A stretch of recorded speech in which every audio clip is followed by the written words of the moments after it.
பள்ளிவாயலில் ஜனப்பட்டார்களே நல்ல வாசலே அதே போன்று இந்த பள்ளிவாயலில் மாற்றம் வர வேண்டும் என்று எதிர்பார்த்துக் கொண்டு வந்திருக்கின்ற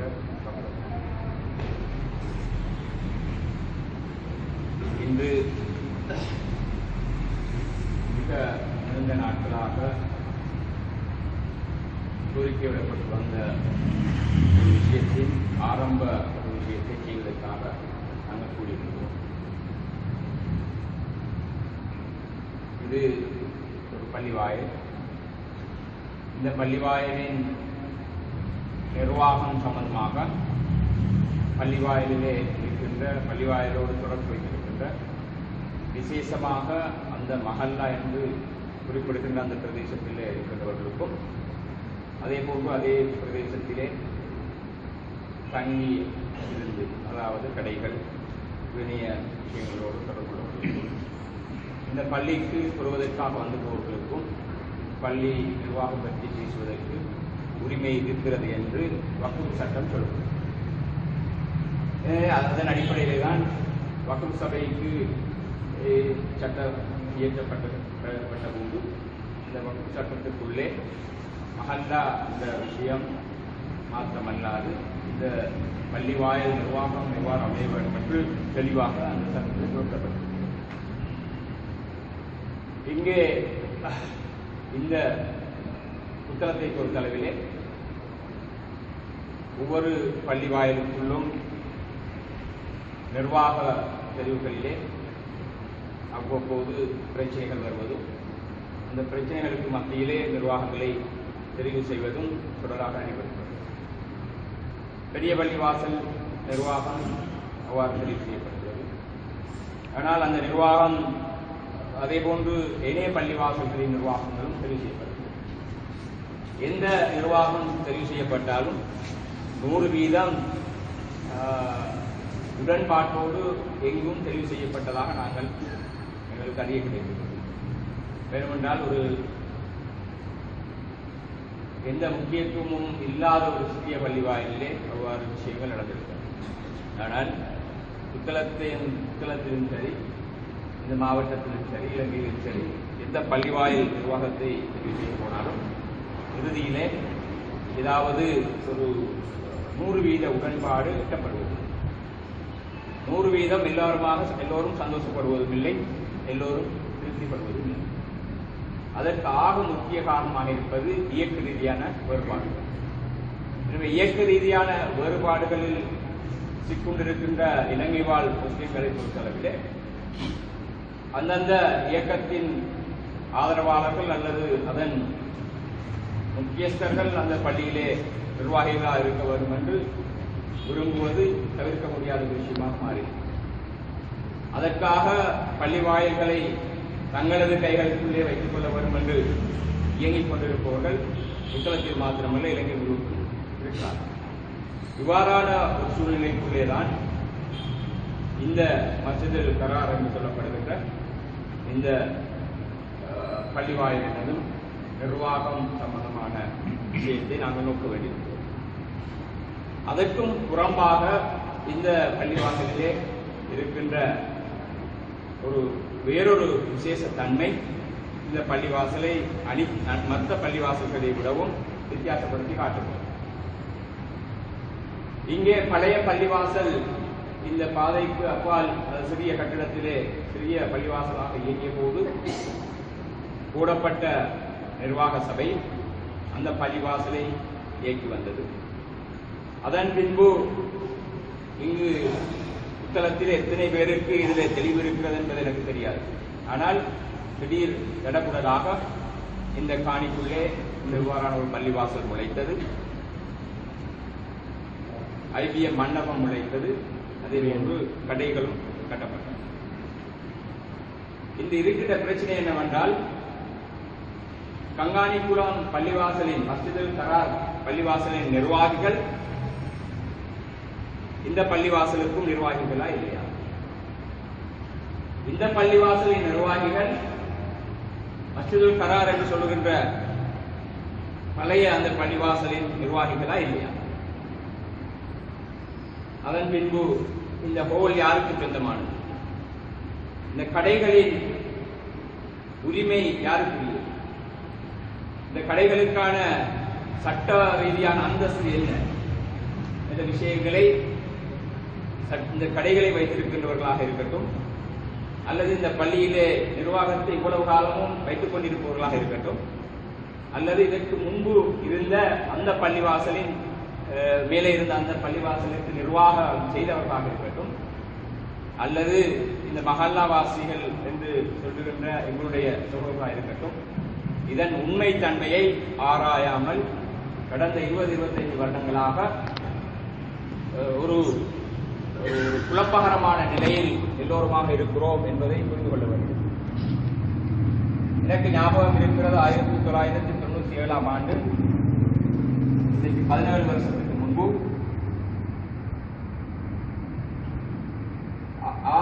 அப்போதைய ட்ரஸ்டி போர்டு, நான் புத்தளம் நகரசபையின் தலைவராக வந்த கையோடு அப்போதைய ட்ரஸ்டி போர்டை கூட்டிக் கொண்டு நகரசபையின் சட்ட ஆலோசகர் அல்ஹாஜ் அப்துல் காதர் சட்டத்தரணி அவர்களோடு நீண்ட கலந்துரையாடலை நடத்தியிருக்கிறோம். அந்த கலந்துரையாடலின் இறுதியிலே அப்போதிருந்த அந்த நிர்வாகத்துக்கு நான் ஒரு தெளிவான ஒரு விஷயத்தை சொன்னோம். அந்த விஷயம் என்னவென்றால், அந்த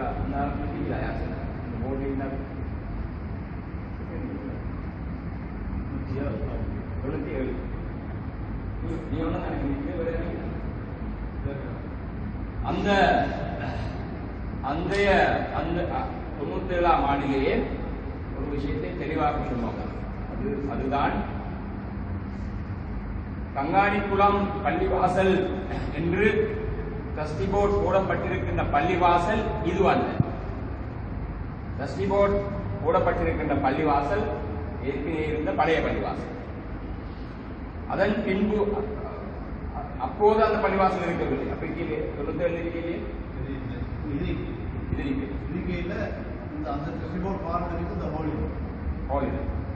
ஹோல் மாத்திரம் இருக்கு. அப்போது ட்ரஸ்டி போர்டு போடப்பட்டிருந்த அந்த ட்ரஸ்டி போர்டு என்பது மஸ்ஜிதுல் கரார் பள்ளிவாசலுக்கு ட்ரஸ்டி போர்டு. அப்போதே ஒரு விஷயத்தை நாங்கள் சொன்னோம், இந்த காணிக்குள்ளே கடைகள் வந்தாலும் சரி, ஹோல் வந்தாலும் சரி, பள்ளிவாசல் தான் வந்தாலும் சரி, இந்த காணிக்குரிய உரிமையை அரசாங்கத்திடமிருந்து நீங்கள் எடுக்காவிட்டால் அந்த பள்ளிவாசல் அங்கே நியமிக்கப்படுகின்ற ட்ரஸ்டிமார் இங்கே எதற்கும் உரிமை கோர முடியாத சூழ்நிலை ஏற்படும் என்று 1997ஆம் ஆண்டு இந்த ட்ரஸ்டி போர்டுக்கு நாங்கள் சொல்றோம். அதற்கு அடிப்படை காரணம்தான், இங்கே பள்ளி வாசலின் மஸ்ஜிதுல் கரார் பள்ளிவாசல் அங்கே இருக்கின்ற போது இங்கே இன்னொரு பள்ளிவாசல் கட்டப்பட்டிருக்கிறது. பிரச்சனை என்னவென்றால், அதுதான் இதுதான் அது என்று ஒரு மாயை இங்கே ஏற்படுத்தப்பட்டிருக்கிறது. அது தானாக உருவாகிறது. இன்று இங்கே இருக்கின்ற ட்ரஸ்டி போர்டு எந்த பள்ளிவாசலுக்குரிய ட்ரஸ்டி போர்டு என்று வக்ஃப் சபையிடம் போய் கேட்டால் அது மஸ்ஜிதுல் கரார் பள்ளிக்குரிய ட்ரஸ்டி போர்டு என்று சொல்வாங்க. அது மஸ்ஜிதுல் கராருக்குரிய தற்போது இன்டரிங் போர்டாக அல்லது இடைக்கால ஒரு போர்டாக இருக்கு. ஆனால் இந்த பள்ளிவாசலுக்கு ட்ரஸ்டி போர்டு இருக்கிறதா இல்லையா என்று வக்ஃப் சட்டத்தினோடு அல்லது வக்ஃப் சபையினோடு கேட்டால் இந்த பள்ளிவாசலுக்கு ட்ரஸ்டி போர்டு இல்லை என்றுதான் சொல்லுவோம். இதுதான் உண்மை, இதுதான் யதார்த்தம். இதை புரிந்து கொள்வதற்கு அல்லது இதை சரியாக அறிந்து கொள்வதற்கு நிறைய ஆவணங்களை நீங்கள் படிக்க வேண்டும். 1997ஆம் ஆண்டிலிருந்து இன்று வரை பரிமாறப்பட்ட வக்ஃப் சபை, முஸ்லிம் திணைக்களம், அதே போல் இந்த பள்ளிவாசலோடு தொடர்புடைய ஆவணங்களை சரியாக நீங்கள் பார்த்தால், படித்தால், இங்கே இருக்கின்ற ட்ரஸ்டி போர்டு சட்டபூர்வமாக இந்த பள்ளிக்கு நியமிக்கப்பட்ட ட்ரஸ்டி போர்டு அல்ல என்ற ஒரு விஷயத்தை தெரிந்து கொள்ளும். அதற்கு அடிப்படை காரணம் என்னவென்றால், அந்த ட்ரஸ்டி போர்டு இந்த ட்ரஸ்டி போர்டாக இந்த பள்ளியின் ட்ரஸ்டி போர்டாக இயங்குவதற்கு வக்ஃபு சபைக்கு இது வக்ஃபு செய்ய வேண்டும் என்றால் இந்த பள்ளி வக்ஃபு சபைக்கு வக்ஃபு செய்யப்படும். இதுவரைக்கும் இந்த பள்ளிவாயல் வக்ஃபு செய்யப்படவில்லை, இந்த காணி வக்ஃபு செய்யப்படவில்லை. அதற்கு அடிப்படை காரணம் இந்த காணி பிரச்சனை என்பது இந்த காணி பள்ளிவாசலுக்கு சொந்தமான காணி இல்லை. இந்த காணி அரசாங்கத்துக்கு சொந்தமான காணி. அரசாங்கத்திலிருந்து இந்த காணியை இந்த பள்ளிவாசல் எடுத்தால்தான் அந்த காணியுடைய அந்த சட்ட உரிமையையும் கொண்டு போய்தான் வக்ஃபு சபையிலே இந்த பள்ளிவாசலை ரெஜிஸ்டர் பண்றது. இதுதான் இருக்கின்ற சட்டபூர்வமான விஷயம். அப்படி என்றால் இன்று இங்கே இயங்கிக் கொண்டிருக்கின்ற அந்த ட்ரஸ்டி போர்டு இதற்கு சட்ட ரீதியாக உரித்துடையதா என்று கேட்டால் சட்ட ரீதியான எந்த உரித்தும் இந்த பள்ளிவாசலுக்கோ ஹோலுக்கோ கடைகளுக்கோ இந்த ட்ரஸ்டி போர்டுக்கு இல்லை. இதுதான் நான் இந்த விஷயத்திலே கண்ட சொல்லுகின்ற அன்றிலும் திட்டு வரை சொல்லுகின்ற நான் தெரிந்ததை சொல்லுகின்ற அந்த விஷயம் தொடராக சொல்லப்பட்டது. ஆனால் இங்கே என்ன செய்யப்படுகின்றது என்றால் அந்த பள்ளிவாசல் அதுதான் இதுதான் அது என்று ஒரு எல்லோருமாக ஒரு மாயை ஏற்படுத்திக் கொண்டிருக்கிறோம். இந்த காணி அந்த பள்ளிவாசலுக்கு சீட்டு எழுதப்பட்ட காணி அல்ல, அல்லது அரசாங்கத்தினால் கொடுக்கப்பட்ட காணியும் அல்ல. இங்கே அங்கே இருந்த அந்த பள்ளிவாசலின் அந்த வக்ஃபு சொத்துக்களுக்குள்ளே பள்ளிவாசலுக்கு உறுத்துடையாகப்பட்ட வக்ஃபு சொத்துக்களுக்குள்ளே இந்த காணி இருக்கவில்லை, இருந்ததும் வரலாறும் இல்லை. ஆகவே தான் வக்ஃபு சபை இதன் சட்ட ரீதியான ஒரு முடிவை, சட்ட ரீதியான காணிக்கான பிரச்சனையை தீர்த்து வைக்கும் வரை இந்த பள்ளியை இன்னொரு அந்த பள்ளியோடு சம்பந்தப்பட்ட வக்ஃபு சொத்தாக ஏற்றுக்கொள்ளவில்லை.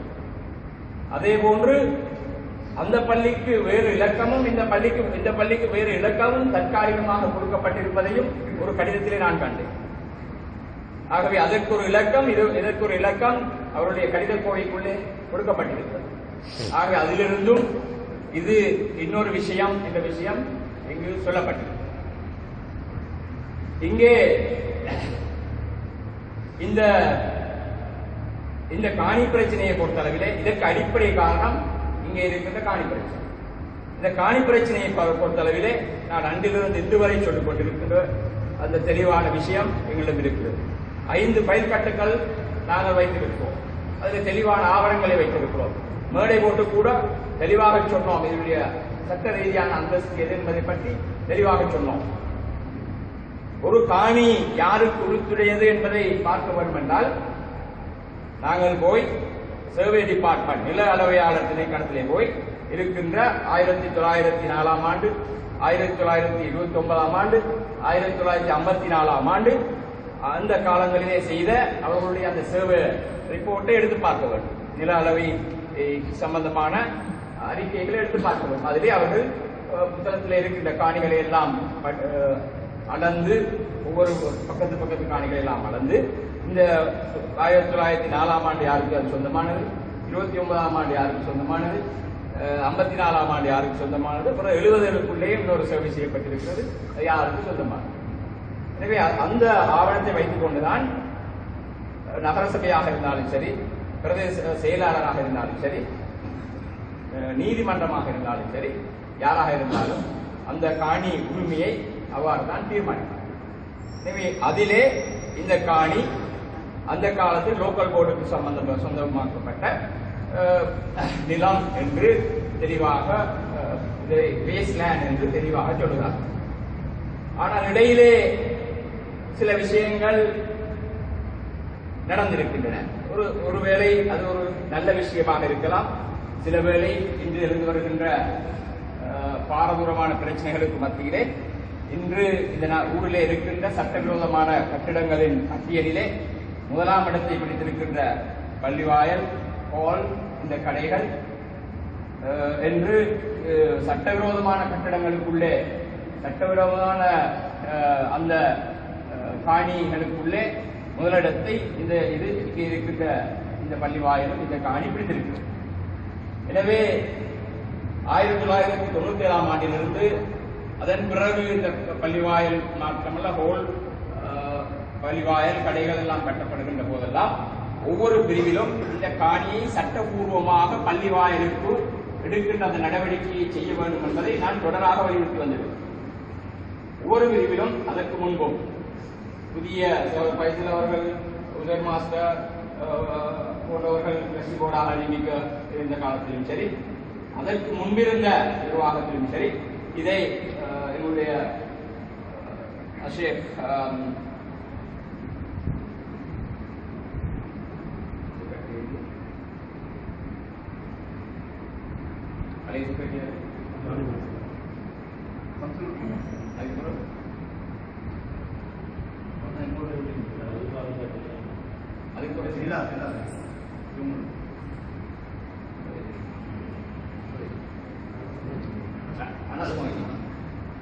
அனஸ் மொஹிதீன் அவர்கள் செயலாளராக இருந்த போது இது சம்பந்தமாக பல விஷயங்களை நாங்கள் அவர்களுக்கு சொல்லியிருக்கிறோம்.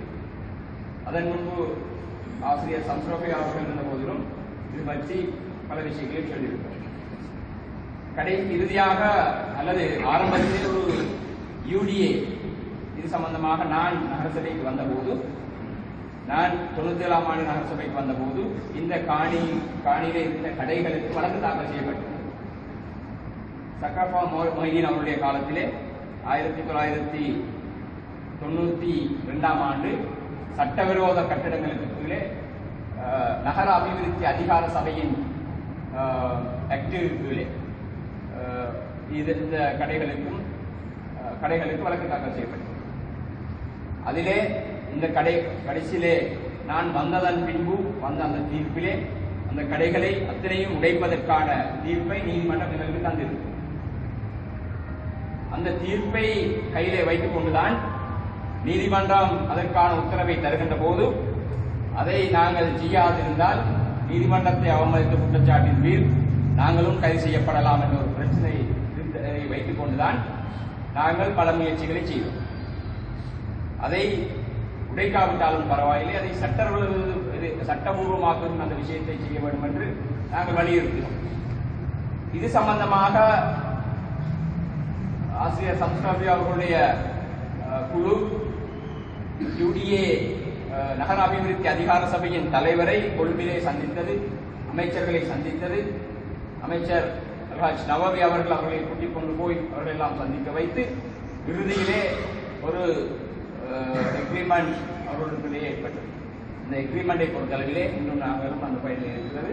அந்த எக்ரிமெண்டிலே இந்த கடைகளை சட்ட ரீதியாக்கி கொடுப்பதற்கு நகர அபிவிருத்தி அதிகார சபை உடன்படுகிறது. அதெல்லாம் போட்டு இறுதியிலே இந்த காணி பிரச்சனையை சட்டபூர்வமாக இந்த காணியை குறித்தாக்கி கொள்ள வேண்டும் என்று சொல்லப்படுகிறது. நாங்கள் தீர்ப்பு வந்த போதிலும் கூட வர முன்னரும் கூட இந்த காணியை சட்டபூர்வமாக்கிக் கொள்ளுங்கள் என்று சொன்னோம். இன்றும் அதைத்தான் சொல்லுகிறோம். ஆனால் அதை நாங்கள் இதெல்லாம் எடுக்க போறோம் என்று ஒரு நப்பாசையுடன் ஓடித்திருந்து இறுதியிலே கொழும்புக்கு அலைந்து இறுதியிலே அக்ரிமெண்ட் சைன் பண்ணி விட்டு எல்லாம் தருகிறோம், எல்லாம் வந்து கடைசியிலே போட்ட போடு காணியை நீங்கள் சட்டபூர்வமாக உறுதியாக்கிக் கொள்ள வேண்டும் என்று அந்த ஆவணத்திலே அவர்களுக்கு சொன்னார்கள். அதோடு அவர்களுடைய அந்த ஓட்டம் நின்றது. அதன் பிறகு குயின்டின் ஜோசப் அவர்கள் நகரசபை தலைவராக இருந்தபோது ஏதோ ஒரு விஷயம் நீதிமன்றத்திலே நடைபெற்றிருக்கிறது. அதற்கு அரசியல் ரீதியாக இதை உடைக்க பார்க்கிறார்கள் என்ற ஏதோ ஒரு 66 கேஸ் ஒன்று போடப்பட்டதன் பின்பு அதிலே நகரசபை இதிலே நேரடியாக தலையீட்டை செய்யக்கூடாது என்று ஒரு தற்காலிகான தடை உத்தரவை அவர்கள் பெற்றிருந்தார்கள். அது ஒரு சில கடைகளுக்கான தடை உத்தரவு அதிலே இருக்கிறது, ஒரு சில கடைகள். அது அதே போன்று அதன் பின்பு சில அபிவிருத்தி நடவடிக்கைகளுக்காக புதிய இப்போது இருக்கின்ற நிர்வாக சபை நகரசபைக்கு 2010ஆம் ஆண்டு நகர அபிவிருத்தி சபையின் நகர அபிவிருத்தி அதிகார சபையின் சட்டத்திட்டங்களுக்கு இந்திய சட்டத்திட்டங்களுக்காக இதிலே பிளான் அப்ரூவல் ஒன்றை சமர்ப்பித்திருந்தது. அந்த பிளான் அப்ரூவலிலே இந்த பள்ளிக்கு முன்னே இருக்கின்ற பழைய பள்ளி வாசலில் இருக்கின்ற அந்த அதற்குள்ளே இருக்கின்ற அந்த பள்ளியை அகற்றிவிட்டு பள்ளிவாசல் இந்த இடத்திலே நூல் நிலையமும் மதரசாவும் போட்டு சுற்றி வர கடைகள் அமைக்கின்ற அந்த ஆவணத்தை 2010ஆம் ஆண்டு பிப்ரவரி மாதம் இந்த சபை இந்த நிர்வாக சபை நஸ்மி அவர்கள் நகரசபை தலைவராக இருந்தபோது சமர்ப்பித்திருக்கிறார். 2011ஆம் ஆண்டு பிப்ரவரி மாதம் 23ஆம் தேதி அதைக்கான அப்ரூவல் சகோதரர் நஸ்மி அவர்களுடைய காலத்திலே கொடுக்கப்பட்டிருக்கிறது. 2011ஆம் ஆண்டு 23ஆம் தேதி பிப்ரவரி மாதம் 23ஆம் தேதி 30ஆம் தேதி நகரசபை கலைக்கப்பட்டது. 1ஆம் தேதி நாங்கள் நகரசபைக்கு சென்றோம். 23ஆம் தேதி அதுக்கான அப்ரூவல் கொடுக்கப்பட்டது. அதன்படி அந்த நகர அபிவிருத்தி அதிகார சபையின் சட்டத்திட்டங்களுக்கு கீழே அந்த பள்ளிவாயலை மத்தியிலே பள்ளிவாயல் இருந்த பகுதியிலே லைப்ரரியும் மதரசாவும் என்று போடப்பட்டிருக்கிறது. பிறகு அதற்கான ஆவணங்களை எங்களது நகரசபையின் பயிர்களை சேர்த்து பார்த்தபோது உலமா சபை அகில இலங்கை உலமா சபை ஒரு பத்வா ஒன்றை கொடுத்திருக்கிறது. அதன் பத்வா பிரிவு பத்வா ஒன்றை கொடுத்திருக்கிறது. அந்த பத்வாவிலே பள்ளிவாயல்களை உடைத்து கடைகள் கட்டுவது என்பது அங்கீகரிக்கப்படாத விஷயமாக இருந்தபோது கூட புத்தள நகரத்தின் அந்த வியாபார மையத்தை நாங்கள் நிறுத்திக் கொண்டு அதே நேரம் பள்ளிவாயலுக்கு இருந்த இடத்தில் மதரசாவும் நூலிலையும் வர வேண்டும் என்ற அந்த கண்டிஷனோடு இதை நாங்கள் அனுமதிக்கிறோம் என்று அவர்களுடைய அந்த ஆவணத்திலே அவர்கள் சொல்லியிருக்கிறார்.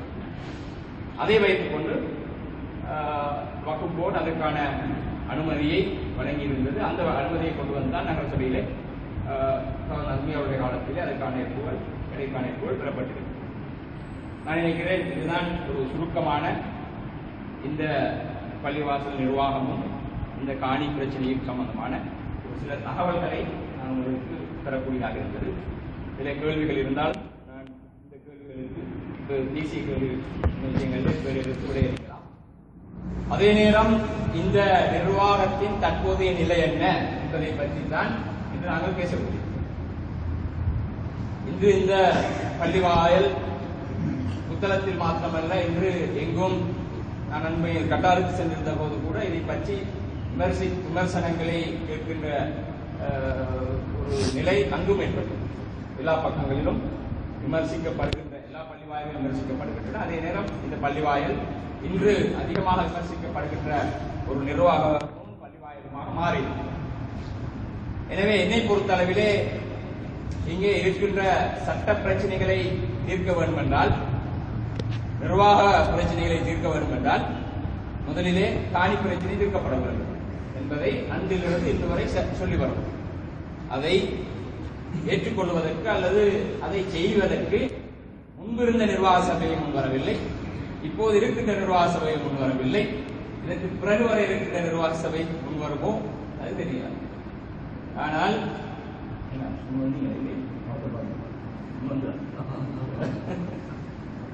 சொல்லிட்டு போயிருவாங்க, எல்லாரும் செய்யணும் ஒன்றும் செய்ய மாட்டாங்க.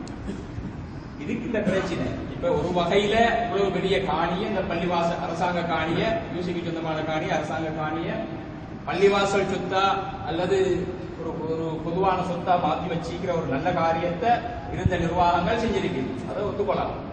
ஆனால் அதை எதை செய்ய போனாலும், பள்ளிவாசல் செய்ய போனாலும் சரி, தனிநபர்கள் செய்ய போனாலும் சரி, இயக்கங்கள் சங்கங்கள் செய்ய போனாலும் சரி, அதை சட்டபூர்வமாக செய்யணும். அந்த சட்டபூர்வமான பக்கத்தை நாங்கள் மறந்துட்டோம். இன்னைக்கு பள்ளிவாசல்களுக்கு ஏற்பட்டு வாழ்கின்ற பிரச்சனை, இன்னைக்கு தம்புள்ள பள்ளிவாசலாக இருந்தாலும் சரி, ஏனைய பள்ளிவாசலாக இருந்தாலும் சரி, அங்கங்கே ஏற்பட்டு வருகின்ற பிரச்சனைகளுக்கு சில பின்னால் சில விஷயங்கள் இருக்கு.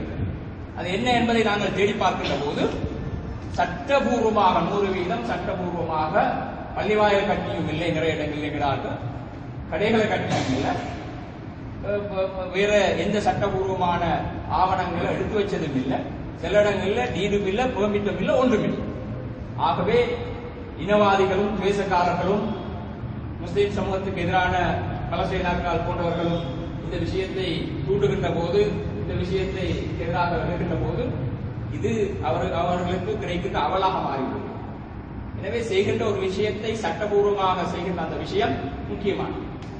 எனவே இன்று கூட நாங்கள் பல விஷயங்களை இந்த ஊருக்குள் பிரச்சனைகள் வராமல் மடக்கி இருக்கிறோம், மடக்கி அனுப்பி வைக்கிறோம். பல விஷயங்களை நீங்கள் தனிப்பட்ட முறையில் கேட்டால் உங்களுக்கு நாங்கள் சொல்வதற்கு தயாராக இருக்கிறோம். யார் யார் இந்த நாட்டிலே முஸ்லிம் சமூகத்துக்கு எதிராக பிரச்சனைகளை உருவாக்குகிறார்களோ அவர்களின் கைகளிலே இந்த ஆவணங்கள் இருக்கின்றன. ஏனென்றால் இந்த காணி சம்பந்தமான விஷயங்களை செய்வது பள்ளிவாசல்கள் அல்ல, நகரசபை கூட இல்லை. அதற்கு காணி திணைக்களம் இருக்கிறது, ஏஜி ஆபீஸில் இருக்கிறது, மாகாண சபையில் இருக்கிறது, கச்சேரியில் இருக்கிறது, சேவை டிபார்ட்மெண்ட் இருக்கிறது. அவர்கள் அந்த ஆய்வை ஒவ்வொரு 3-4 வருடத்துக்கு ஒவ்வொரு முறையும் செய்வாங்க. செய்கின்ற போது இந்த காணியுடைய நிலைமை என்ன என்பதற்கான ரிப்போர்ட்கள் அனுப்பப்பட்டுக் கொண்டே இருக்கும். இது ரகசியம் அல்ல, இது பரகசியமாக நடைபெறுகின்ற விஷயம். இதை சட்டபூர்வமாக்குகின்ற அந்த விஷயத்துக்கு நாங்கள் செய்கிறோம் என்ற ஒரு உத்தரவாதத்தை கொடுத்து விட்டுத்தான் நாங்கள் இதுவரைக்கும் இந்த விஷயங்களை நடத்தி கொண்டிருக்கிறோம். எனவேதான் அது எந்த அளவுக்கு பிரச்சனைகளை உருவாக்கி இருக்கிறது என்றால், இங்கே இந்த நிர்வாகத்தை, இந்த பள்ளிக்கான நிர்வாகத்தை சட்டபூர்வமான நிர்வாகமாக மாற்ற வேண்டும் என்றால் இந்த பள்ளி சட்டபூர்வமாக மாற வேண்டும். இந்த பள்ளி சட்டபூர்வமாக மாற வேண்டும் என்றால் இந்த காணியை சட்டபூர்வமாக நாங்கள் எடுத்தாகும். இதுதான் இங்கே இருக்கின்ற பிரச்சனை. இவ்வாறான ஒரு பாரிய பிரச்சனை இருக்கின்ற ட்ரஸ்டி போர்டுக்கும் இருக்கிறது. நாங்கள் தற்காலிகமாக ட்ரஸ்டி போர்டை நியமிக்கின்ற போது அதற்கும் இருக்கிறது. அவ்வாறான ஒரு சூழ்நிலை இருக்கின்ற போது இப்ப இருக்கின்ற இந்த பள்ளியிலே இயங்கிக் கொண்டிருக்கின்ற இந்த பள்ளியையும் இந்த ஹோலையும் கடைகளையும் நிர்வகிக்கின்ற இந்த ட்ரஸ்டி போர்டு சட்டபூர்வமானது இல்லை என்று வருகின்ற போது நாங்கள் இப்போது ட்ரஸ்டி போர்டு ஒன்றை நியமித்தாலும் அதுவும் சட்டபூர்வமான ட்ரஸ்டி போர்டாக இருக்க முடியாது. ஆக அங்கே அங்கு அந்த பள்ளி வாயிலுக்கு நியமிக்கப்பட்ட அந்த ட்ரஸ்டி போர்டு பலர் விலகி இறுதியிலே 4 பேர் இருக்கின்ற நிலையிலே அதே போன்று அது ஒரு இன்டரிம் போர்டாக, ஒரு தற்காலிக போர்டாக அது இயங்கிக் கொண்டிருக்கிறது. எனவேதான் 2 பிரச்சனைகளுக்கு தீர்வு காண வேண்டியிருக்கிறது. ஒன்று, அந்த பள்ளி வாயிலுக்கான அந்த இன்டரிம் போர்டோடு ஒரு நிரந்தர நிர்வாக சபையை நியமிப்பது, இந்த பள்ளி வாயிலுக்கும் இந்த நிலத்துக்குள்ளே இருக்கின்ற இடைவெளிகளை நிர்வகிப்பதற்கான ட்ரஸ்டி போர்டு அல்லது ட்ரஸ்ட் போன்றவற்றை நியமிப்பது, பின்பு அந்த பள்ளி வாயிலையும் இந்த பள்ளி வாயிலையும் ஒன்றிணைத்து ஒரே நிர்வாக சபையை ஏற்படுத்துவது, அந்த நிர்வாக சபைக்கின் கீழ் காணியை அரசாங்கத்திடம் பெறுகின்ற போது எங்களுக்கு என்ன நிபந்தனை விதிக்கப்படுகிறதோ அந்த நிபந்தனையின் அடிப்படையிலே இந்த ஹால் கடைகள் நிர்வகிக்கப்பட வேண்டியிருக்கின்ற அந்த விஷயம், அதை எவ்வாறு செய்வது என்று சின்ன விஷயம் அல்ல, ஒரு இடியப்ப சிக்கல் இந்த நிர்வாக அமைப்புகளே இருக்கிறது. இவ்வளவு காலமும் இந்த ஏதோ எப்படியோ இதை ஓட்டிக்கொண்டு சொல்லுகிறார். எப்படியோ வாயினாலோ கைகளினாலோ பேணிகளினாலோ எல்லாவற்றையும் மறைத்து ஏதோ இதுதான் அது யாரும் வரக்கூடாது ஒரு சண்டித்தனம் போட்டு இதை கொண்டு போகிறார். அதே விஷயத்தை தொடர்ந்தும் செய்ய முடியாது. இது சட்டபூர்வமாக இதை மாற்றி இந்த ஊருக்கு வர இருக்கின்ற பிரச்சனைகளை தடுக்க வேண்டும். அதே நேரம் சட்டவிரோதமான ஒரு பள்ளி வாயில் என்ற அந்த அந்தஸ்திலிருந்து விடுபட வேண்டும். நிர்வாக சபை இங்கே இருக்கின்ற குற்றச்சாட்டுகளுக்கு அப்பால் இப்போது எல்லோரும் விமர்சிக்கின்ற அந்த விமர்சனங்களுக்கு அப்பால் திறந்த புத்தகமாக இயக்க வேண்டியிருக்கிறது. எனவே இந்த விஷயங்களை எல்லாம் செய்வதற்கான ஒரு ஏற்பாட்டை நாங்கள் செய்ய விரும்புகிறோம். அதற்கு நான் இதோடு சம்பந்தப்பட்ட அத்தனை பேரோடும் தனிப்பட்ட முறையிலும் குழுவாகவும் பேச்சுவார்த்தைகளை கடந்த 3 மாதமாக தொடராக நடத்தி வந்தோம். அதற்கு மேலாக நான் நினைக்கின்றேன் கடந்த 5 வருட காலமாக இதற்கு இவ்வாறான ஒரு நிர்வாக சபையை போட வேண்டும் என்று நாங்கள் ஆயத்தங்களை செய்வதும் பேசுவதும் வருவதும் கதைப்பதுமாக போய் இறுதியிலே ஒன்றும் செய்யாமல் அது எல்லாம் ஆடி அடங்கிவிடும். பிறகு மீண்டும் பிரச்சனைகள் வரும், எல்லோருமாக ஓடி திரிவார்கள். அதன் பின்பு இதை ஒரு ட்ரஸ்டி போர்டு நியமிக்க வேண்டும் என்று வருவார்கள். பின்னர் அதிலே பல நோக்கங்கள் இருக்கும், விஷயங்கள் இருக்கும். எனவே அந்த விஷயங்களை நாங்கள் அனுமதிக்க முடியாது. என்னை பொறுத்தளவிலே இந்த பள்ளி ஒரு பொதுவான ஒரு பள்ளியாக இயங்க வேண்டும். எந்த இயக்கங்களோ வேறு எந்த ஆதிக்கமோ இதனை செலுத்துவதற்கு நாங்கள் அனுமதிக்க முடியாது. இன்று பள்ளிவாசல்கள் ஒவ்வொருவரின் ஆதிக்கத்திலிருந்து நாங்கள் அரசியல் ரீதியான எந்த ஆதிக்கத்தையும் இந்த பள்ளிவாயிலும் செய்யவில்லை. நான் அரசியலிலே நேரடியாக தொடர்புவதற்கு முன்பு பள்ளிவாயல்கள் அந்தந்த காலங்களிலே வந்த அரசியல்வாதிகளின் ட்ரஸ்டி போர்டாகத்தான் அந்த நிர்வாகங்கள் இருந்தன. நான் பாடசாலையிலோ பள்ளிவாயிலோ அந்த நிர்வாகங்களை நியமிக்கவில்லை. அதே போன்றுதான் நாங்கள் எதிர்பார்க்கிறோம். அவ்வாறு இந்த ட்ரஸ்டி போர்டாக வருபவர்களும் இயக்க மற்றும் சொந்த நலன்களுக்கு அப்பால், கட்சி நலன்களுக்கு அப்பால் சுதந்திரமாக இதை இயக்குகின்றவர்கள்.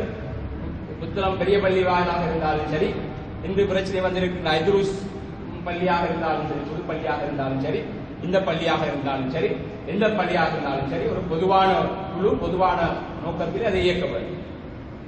எனவே அவ்வாறான ஒரு ஏற்பாட்டை இந்த பள்ளியிலும் நாங்கள் செய்தாக வேண்டும் என உங்களுடைய எதிர்பார்க்கிறோம். எனவே நான் நினைக்கிறேன், இதன் பின்பு நான் பலரோடும் நடத்திய பேச்சுவார்த்தைகளை தொடர்ந்து ஒரு தற்காலிகமான ஒரு குழுவை நியமிப்பதற்கு நாங்கள் ஆயத்தமாக இருக்கிறோம்.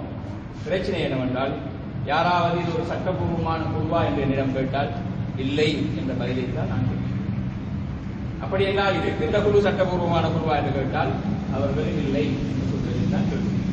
சட்டபூர்வமாக ஆக்க வேண்டும் என்றால் இந்த காணி பிரச்சனைகள் எல்லாம் தீர்த்து அதை அரசாங்கத்திலிருந்து காணி உரிமை எடுத்து அந்த பள்ளிக்கும் இந்த பள்ளிக்கும் ஒரே இலக்கத்தை வகுப்பு கோயிலை பெற்று ஒரு குழுவை நியமிக்க வேண்டும் என்ற ஒரு பாரிய விஷயம் இருக்கிறது. அதை செய்விக்கின்ற ஒரு குழுவாக நாங்கள் இதை ஒரு ட்ரஸ்டி போர்டு என்று சொல்லுவதை விடவும், இந்த சட்டம் இந்த பள்ளியையும் இந்த காணியையும் இந்த ஏனைய விஷயங்களையும் இங்கே இருக்கின்ற அத்தனை சொத்துக்கள் போன்ற விஷயங்களையும் சட்டபூர்வமாக்குவதற்காக ஏற்பாடு செய்யப்படுகின்ற ஒரு இடைக்கால நிர்வாக சபையாக அல்லது இடைக்கால நிர்வாக சபையாக நாங்கள் இதை அடையாளப்படுத்தலாம்.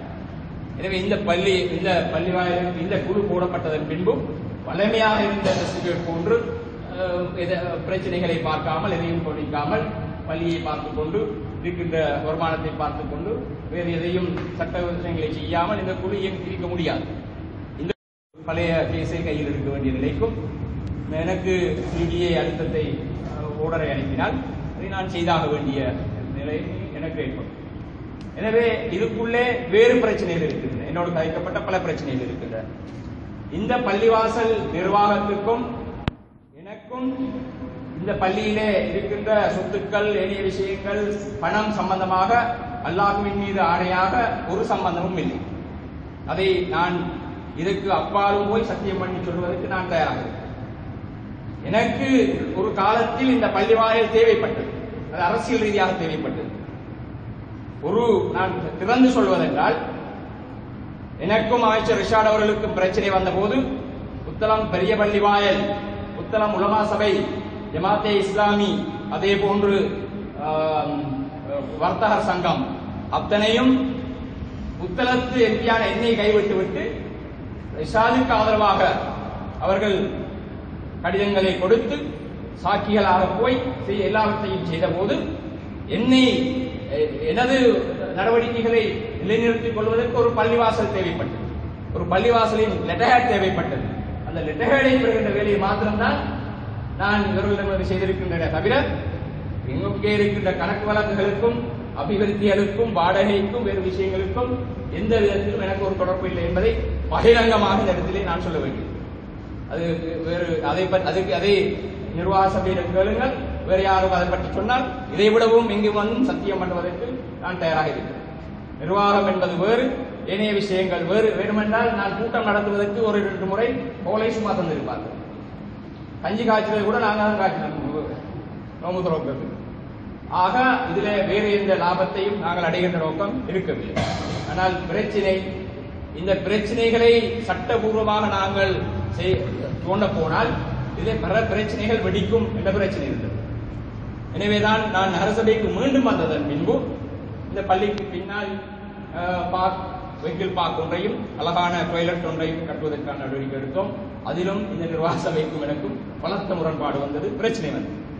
எனவே இன்றும் நாங்கள் கதைத்துக் கொள்கிறோம், ஆனால் பிரச்சனைகள் இருக்கிறது.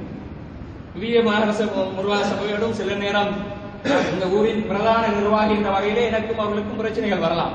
ஆனால் இந்த பிரச்சனைகளுக்கான அடிப்படை காரணம் என்ன என்பதை சரியாக வருகின்ற நிர்வாக சபை உணரும் என்றால் இதில் எந்த பிரச்சனைகளும் வருவதற்கு இடமில்லை. ஏனென்றால் 97ஆம் ஆண்டு சொன்ன அதே விஷயத்தை தான் நான் இன்று 2014ஆம் ஆண்டு சொல்லுவேன். அது சரி, அது பிழை. அப்போது அது விளங்காத விஷயம். ஒரு காலத்திலே பிரச்சனைகள் வரும், நமது சமூகத்துக்கு எதிரான பிரச்சனைகள் வரும், நாங்கள் இந்த பள்ளிவாசல் கடைகள் எல்லாம் இழக்க வேண்டி வரும் என்று நான் 97ஆம் ஆண்டு சொன்ன போது அன்றைய சூழலிலே அது ஒரு நகைச்சுவையாகப்பட்டது. ஆனால் இன்று அது சரியாக ஏற்றுக்கொள்ளப்பட்டது. எனவே இதிலே தான் அந்த புரிந்து கொள்ளலிலே தான் பிரச்சனை இருக்கிறது. அதை புதிய நிர்வாகிகள் சரியாக செய்வார்கள் என்ற எதிர்பார்ப்புடன் இங்கே இது சம்பந்தமாக ஏதாவது கேள்விகள் இருந்தால் நீங்கள் கேளுங்கள். அது சம்பந்தமாக விளக்கம் அளிப்பதற்கு தயார். அதன் பின்பு புதிய நிர்வாக அந்த சபையை நாங்கள் அறிவிக்கலாம் என்று நினைக்கிறோம்.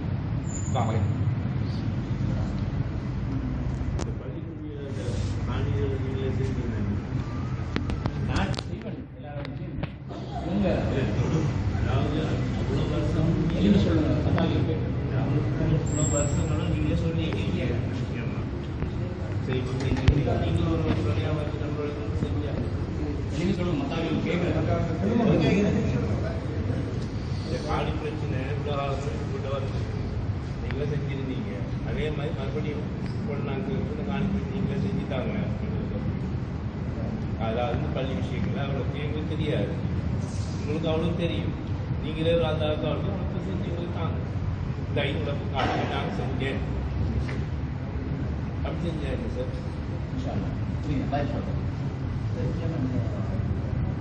நிர்வாகம் வந்து பழையபடி ஒழுங்கிருக்காரு, அது திருப்பி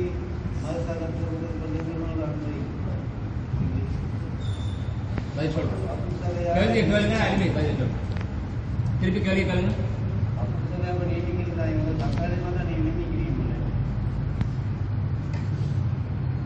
உங்களுக்கு அதிகாரம் இல்லாத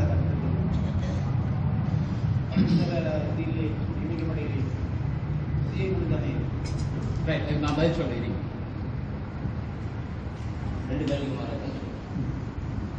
முதலாவது கேள்வி, நானே முன்னின்று இந்த காணி விஷயங்கள் எல்லாம் செஞ்சு தரணும். நான் முன்னிக்கலாம், ஆனால் இதில் பல வேலை விஷயங்கள் இருக்குது.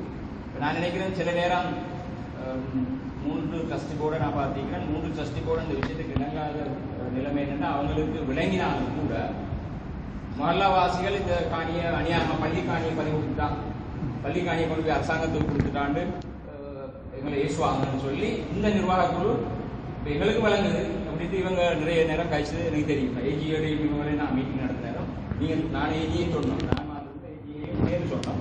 சொன்ன நேரம் நாங்கள் 2 பேரும் பெரும்பான்மையில் நாங்கள் 2 பேரும் ஏஜி முஸ்லீம், நானும் முஸ்லீம். அப்போ உண்மையான விஷயங்களை சொன்னோம் இவங்களுக்கு. இவங்க சொன்ன கடைசி கதை, இவங்க விளங்கினதுக்கு கூட சொன்ன கதை.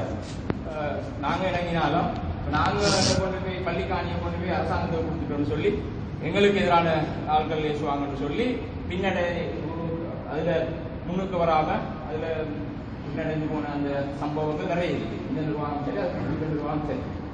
ஆகவே இந்த புதிய நிர்வாகம் அந்த பின்னடைவு இல்லாமல் இந்த விஷயத்தை தொடர்ந்தால் நான் மாத்திரமில்லை, ஏஜிஏ மலிக் அவர்கள் நானும் சேர்ந்து இந்த விஷயங்களை சட்டபூர்வமாக்குற நல்ல பல வழிகளை நாங்கள் தேடி வச்சுக்கிறோம், சட்டபூர்வமாக்குறோம். ஆகவே அந்த விஷயங்களுக்குள்ள நாங்கள் போகணும். அது எப்பவும் அந்த காலம் இருக்காது. நான் நினைக்கிறேன் 97ஆம் ஆண்டு செஞ்சிருந்தா ஒரு சின்ன மோட்ல இதை செஞ்சிருக்கலாம். இப்போ வெளிவேஷன் இப்போ கூடி இருக்குது. வித்தியாசமான அரசாங்கத்திற்கான அரசாங்க காணி எடுக்கிறதுக்குள்ள அந்த வெளிவேஷன்ஸ் எல்லாம் நிறைய கூடி இருக்குது. பேங்க்ஸ் எல்லாம் கூட எடுக்கிற நேரம் அவங்கள்ட்ட எடுக்காம எங்கிட்ட வந்து வாடகை கேட்கிற நிலைமைக்கு இதுகள் போயிருக்கு. இருந்தாலும் நாங்கள் ஏற்கனவே இந்த விஷயங்கள் நடந்தது 20 வருஷம் அந்த விஷயங்களை போட்டு ஏதாவது நல்ல விஷயத்தை நாங்கள் செய்யலாம்னு எதிர்பார்க்கிறோம். ரெண்டாவது கேள்வி துனாஸ் அவர்கள் கேட்டது, இந்த நிர்வாக சபை அதிகாரம் இல்லாத நிர்வாக சபை, அதில் உள்ள விஷயத்துக்கு தலையிட இயலுமா தலையிட இயலாதான்னு அவர் கேட்டார். நான் நினைக்கிறேன் இந்த நிர்வாக சபையே வக்ஃப் போர்டுக்கு அதிலேயே இன்டர்வியூ போர்டாக நியமிக்க சொல்லி நாங்கள் இங்கே வந்து அவ்வளோ பேரும் சைன் பண்ணி எடுத்தா எடுங்க கட்டாயம் சைன் பண்ணிடணும். இந்த ஒப்பங்களோடையும் எங்களோட ரெக்கமெண்டேஷனோடையும் அதுக்கும் போட்டுத்தாங்கன்னு நாங்கள் அனுப்புவோம். இப்போ இந்த விஷயங்கள நாங்கள் எப்படி செய்யணுங்கிறத இந்த கமிட்டியோட நாங்கள் டிஸ்கஸ் பண்ணி செஞ்சுட்டு போகலாம். அந்த அனுப்பியா அதில் அந்த நியமனம் கட்டுறதுக்கு பிறகு அது சட்டபூர்வமாக மாறும். ஆனால் கடைகள் கட்டுற விஷயம் ஏற்கனவே அது சட்டபூர்வமான ஒரு விஷயமாக தான் நானும் அதை நிப்பாட்டினேன். பிறகு நானும் ஆரம்பத்தில் எதிராக இருந்தேன். பிறகு அதை சட்டபூர்வமான ஆவணங்களை செக் பண்ணதுக்கு பிறகு கடைகள் கட்டுறதுங்கிறது சட்டபூர்வமான வக்ஃப் சபையும் முஸ்லீம் திணைக்களமும் நகர சபையும் ஏற்கனவே கொடுத்த அந்த சட்டபூர்வமான ஆவணங்கள் வச்சு தான் அந்த கடற்கட்டு விஷயங்கள் ஆரம்பிக்கப்பட்டிருக்கிறது எங்களுக்கு தெரியுது. ஆனால் புதிய நிர்வாகம் அதை பழைய நிர்வாகத்தோடு பேசி அதில் இருக்கிற சட்ட சிக்கல்கள் மற்ற விஷயங்களை பார்த்து புதிய முடிவுகள் எடுக்கும்னா அது எங்களுக்கு எந்த ஆட்சேபனையும் இல்லை அந்த விஷயம்.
நான்கு பேரோடு சேர்த்து இன்னும் 6 பேரை நாங்கள் புதிதாக 11 பேராக இதை நாங்கள் நியமிக்கிறோம்.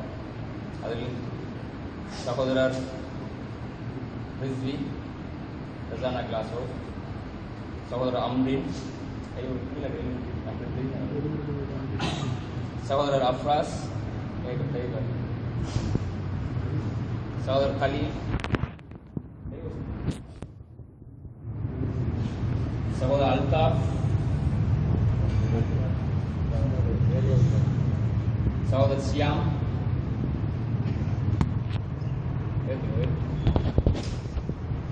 அதோடு சேர்த்து சகோதரர் இன்ஜினியர் ஆஷி, அவரை போன முறையில் நாங்கள் டெஸ்ட் போட்டு ஒரு டெஸ்ட் போட்டதில் அவருக்கு ஆக இந்த 6 பேரோட சேர்த்து இந்த 4 பேர் 11 பேர் கொண்ட ஒரு இடைக்கால நிர்வாகமாக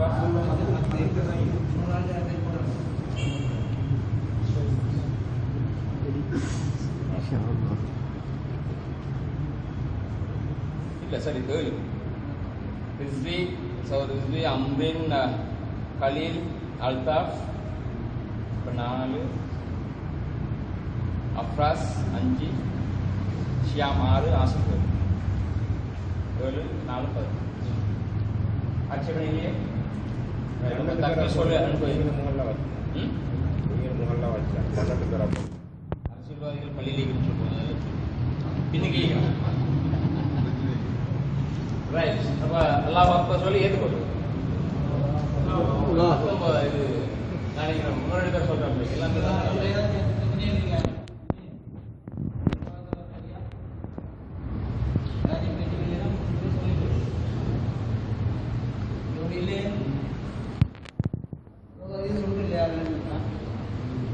ரைட். அப்ப தக்கிர சொல்லு மாஸ்டர்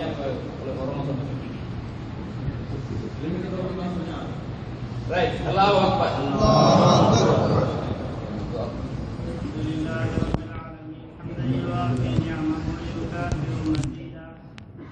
اللهم صل على سيدنا محمد وعلى ال محمد وبارك وسلم عليه.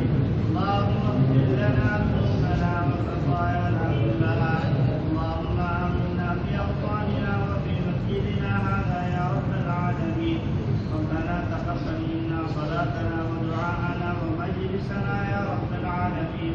صلى الله وسلم على سيدنا محمد واله وصحبه اجمعين. سبحان ربك رب العزة عما يصفون. سلام على المرسلين والحمد لله رب العالمين. السلام عليكم. இந்த கமிட்டியில தெரிவு செய்யப்பட்டால் முன்னுக்கு வாங்க கொஞ்சம்